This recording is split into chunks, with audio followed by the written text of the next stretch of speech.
Hi, my friend, it's Pat Sloan here. It is Butterfly Construction Day, so put on your hard hat and we're going to get to it. I am going to show you, I've got everything here, that's why there's nothing up there yet. But before that, it is Burrito Day. Now, I went looking to see if there was a quilt pattern for a burrito, and I didn't do a deep dive search, but I didn't see anything coming up. But there are zillions of tutorials, videos on how to do burrito style pillowcases, the kind you put your bed pillows in so that you have your seams covered nicely. It's called the burrito method. So there you go. There is something quilting today for burritos. All right. Our project is to start assembling the butterfly quilt, and it is in horizontal sections, and you have a left and a right to deal with. So what I've got here, just take a look before I start putting everything up on the wall, is I have my project case, and I'm going to be very happy when this will be emptied. Yay! But it'll be a couple weeks before that. So project case, I have the half square triangles that I've made so far for the edging, the feathering around the butterfly, diagram, book, and all the parts. So let's take a look. Let me just move this down here because it's just easier to do it all on this side of the table. Let's take a look at what we got going on the book. The construction, let's just see the master diagram here. The construction is done like this. You have sections, so they're, then they're done in the rows across. And so like up in these top sections, there's 4 quadrants. You sew that, you make that whole top row, and then rows. And again, down here, there's 3 sections to make that bottom row. Now, it's written so that each of these are individual, but some of them are so easy that we're going to approach it after today, 2 at a time. And if you are only doing this project, you'll probably just keep going with it. But you do have to cut some settings, and for me, I still have some half square triangles to make. So, and I think most of those half square triangles are all in the lower part because I didn't go back in after I made all the wheels and the pies and do those half square triangles. So today we will do the left and the right quadrant here, which is this piece. And I'm only going to do this piece today. After that, we're going to make it really simple on ourselves and go page by page. So we end up with like another 6 weeks. So where I'll talk about this. And this way I can do 2 and 3, do all of those together. And then 4 and 5, 6, 7, 8, 9. And then after that will be your, you'll get this whole part sewn. We've got the body made already. And then there is the top and bottom strips. So on the quilt has a top and bottom strip. Let's show you the front of it again. So that is, they're just a row. They're, to make it a little bit longer. So that is no piecing or anything like that. So that's the approach I am taking. You, of course, can go at your own pace. If you are just working on this and you want to just barrel on through, that is fantastic. Now, I have 3 finishes to show you today that I collected up. And there's somebody's that I missed, maybe post it again, or you could even email it to me at pat@patsloan.com. But let's take a look at the 3 finishes that I spotted. First, we have Deborah's, which is so spectacular. It's got a deeper plum, a different color green, and sort of different color aqua than the original. Some pinks in there, but she did color placement really similar. Then she did this really cool border on the top and the bottom. So rather than just the plain piece of fabric, she did patchwork for that. Awesome, awesome job, Deborah. Jan's fabric is just making me drool. Oh my goodness, I actually have a bundle of this fabric, like a fat quarter bundle. But it's like, oh my goodness, I love this colorway. It's totally different. Blacks, pinks, tans, soft yellows. Just beautiful, Jan. Karen did hers with a group of tonals, like a lot of marbly colored prints, and then some very small scale prints. There's orangey peaches in there. I just love it. And she did the rainbow body. So fabulous. So fabulous. Thank you, everybody, for sharing. Those are so fabulous. Of course, you know, they're different colorways, some of them, and that makes me just go like, oh, I'd like to make it again in those fabrics. But not this one. I know this is a one and done for me. I don't need to make a second butterfly of this pattern. I will make more butterflies. Stay tuned for tomorrow, by the way. Now, this project bag, I folded the left and right units like all together like this. So here's a pile of the left, there's the body. I did the black and white, and then there's a pile of whichever others, the other side. And so what I need to do is go in here and get out all these units that go on the top, on this top part here, and stick them up on the wall. Here are just the blocks without the half square triangles. Left side of the butterfly, right side of the butterfly. And if you have a design wall, I promise you, this is the time to use it. All the times to use it for me, but you really need to see, I think, the left and the right as you're building it so that you don't get things flipped and you have them a different direction. And one of the things I did originally was I had this guy over here so that, you know, it was in the right positions, but this was facing up instead of down, which it is doing over here. So if that matters to you, they're gonna be identical even if you happen to have flipped it, but I want to do it like the pattern. So no, must be right, must be right. So let me show you in the book. So I've got a cheat sheet up here. The book has left and then right, each one of these. Left on the top, right on the bottom. Left on the top, right on the bottom. My brain would prefer it the other way, but I understand it, left and then right, you know, so since they're not side by side.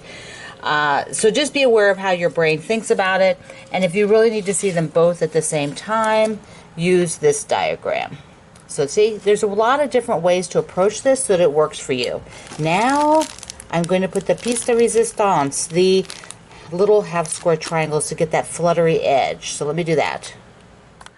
Here they are, the half square triangles out on the edge, which just creates this gorgeous feathering effect to soften the edges and make it, you know, make that whole butterfly's, you know, wing feel.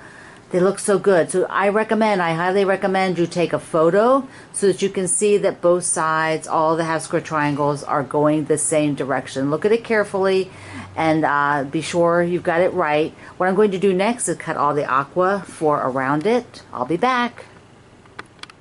Just a note, be on your A game. It's easy to flip these as you're working. I'm actually taking them from the book over there and just laying the even sections of the section out where they're supposed to be, picking them up, carefully checking them, so that I had some on the wall that a couple of these were switched the wrong way, so I got them switched properly. So just be on your A game. Done, done, done. So here is the left side. Okay, with the aqua, got all these parts. This is the very top part of the butterfly. So exciting. And okay, no, wait a second. This is the right side, facing right, left. So there's the left. And everything is going the right way. All the half square triangles that way, all the half square triangles this way. So, alrighty, there we go. They're fun, but you have to keep track. You really, really do have to keep on your A game. Don't be like wandering. Don't let your mind wander somewhere else. Okay, let's go to the other side for a minute. Little Q&A here on the back side of my table. There was a couple questions. Several of you've emailed me, left them messages, places. You wanted to know about the door quilt that I made, which you should be making a door quilt too. The block, you want to know about that block. So the block was block 8 of summer camp, plus extra pieces from other blocks, and I just cobbled them together into a format of that block. So you can get the center part. I have the link down below in the description box. It is to summer camp block number 8. So that how that quilt went together. And I did show you on one of the videos. So if you go back several videos, you will see me laying that block out with all the different parts before I put it together. Next question is from Tapestry Tart, who wanted to know, what is a barn quilt? Well, a traditional barn quilt is one that is painted on wood and stuck on a barn. As simple as that. It started, I don't remember if it started in Ohio, started on the East Coast somewhere, and now you'll find barn quilts everywhere, all over the country. They're generally very large because the end of a barn is gigantic. You'll go through the countryside, you will see them. There are books on barn quilts. There are websites on barn quilts. There are barn quilt trails that you can follow in a particular state or a county in a state to see them. And so if you just go do a little searching, you can find a whole lot of information about them. Now, we are doing a quilt along from the Barn Star Sampler. And so Shelley Kavanaugh did that quilt. She designed it so that each is a star block, and some of them are quite large, so that's kind of fun, sort of in a nod, a tribute to ones that would be put on the side of a building. So that is what a barn quilt is. Okay, the other is several people, several people wrote and said, on my house block from Scrappiness is Happiness, the window fabric is directional, they noted, and I didn't put them in the same direction. So take a look. Do you notice that? Do you see it? Yeah. Okay, let's take a look at this. Let us look at this in grave detail because we are quilters and that is what we do. So here is the fabric. When you just look at this by itself, I would have not guessed this is directional. I'll rotate it. I can see it now that I know that I'm looking for it, but honestly, this was not popping up to me. When you're up close and personal with something, really close to it, these things just don't really pop out. So here it is one way, and then the other way. It's very subtle. So what do? Do I take one of these out? If I do, it's really simple. I will just rip it up to here and then rip that out and then rip that out. So it is really simple. Then sew these two together, the new one, sew it up here, sew those down. Okay, but I have something else for you on this quilt because something no people wrote me about. And let's look at another section here. It wasn't until I sewed this whole unit together. Now, one thing I talked about, but it wasn't until I sewed this whole unit together that I realized this, I think it's a donut block, is upside down. The mushrooms are upside down, the glasses are upside down. The other things don't matter, but these two do bother me that they're upside down. The other thing that bothers me tremendously is that I didn't notice when I did this sew and flip, I got a dark piece against the dark center, and so it destroys kind of the line here. So if I am going to change the house window, I am also going to take this out. What am I going to do? I will remove, I don't have to remove it all. I don't even have to remove all of that. I could just remove here. Do I have to remove any more than that? I might just be able to remove right here. And then of course I have to take that off, take this off, put a new one on here, and sew it back. I think that's all I have to do to remove it. You don't have to be taking whole units off or anything. Just undo as much as you need. I will undo to here so that I can work with it, and undo to here so it releases this. Of course, I have to undo that too. I have to undo this one. So 3. 1, 2, and then 3 out to here. So those are the two things I will do for Scrappiness is Happiness, because if I am going to change that window, which bothers me a whole lot less than the other block does. That other block with that dark spot totally annoys me. So I'm now happy that I'm going to do it. I've said it out loud. I'm going to fix it. I'm going to fix it. So my last Q&A today is from Susie, who wanted to know how would be the best way to ship a quilt. And that I have actually on my website. I have a whole article written by my husband Greg, who does all the shipping for us for 25 years of quilts. And so you can go, the link is down below in the description box, or you can just go to I Love to Make Quilts, and it is in the middle. There's a top section of things in progress, then there are good to know things, and then after that are completed quilt-alongs. So current quilt-alongs, good to know things, completed quilt-alongs. So it's in that middle section. Just scroll down just a little bit. All right, and then one more tip, and we'll go back to the other side, and I'm going to show you a tulip block.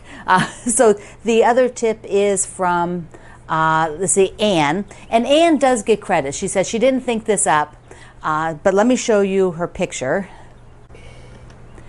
So somebody else talked about this, and Anne went and dived in and documented her batting scraps.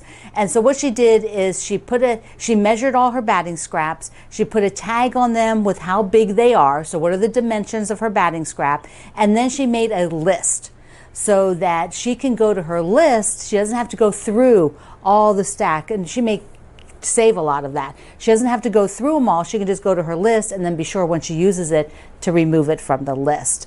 And so she does give credit to another friend of ours in the group who mentioned this. And so I just thought this was a great tip for those of you who are very structured people, who like to document and who like to keep track of things like that. It's such a great idea. So I'll meet you back on the other side. My tulips, one more tulip, and I have some in progress. Well, they're down here on the machine. So I have another one another two cut and in progress. But I also grabbed a few of these tulips made into tops from some of you. So let's take a look. Laura did hers with the format that I'm doing from the pattern, and she's got red and I think they're purple tulips. Just love them. They look so good. Then Diane did some pink tulips with a couple little extra borders. That is so precious, so sweet.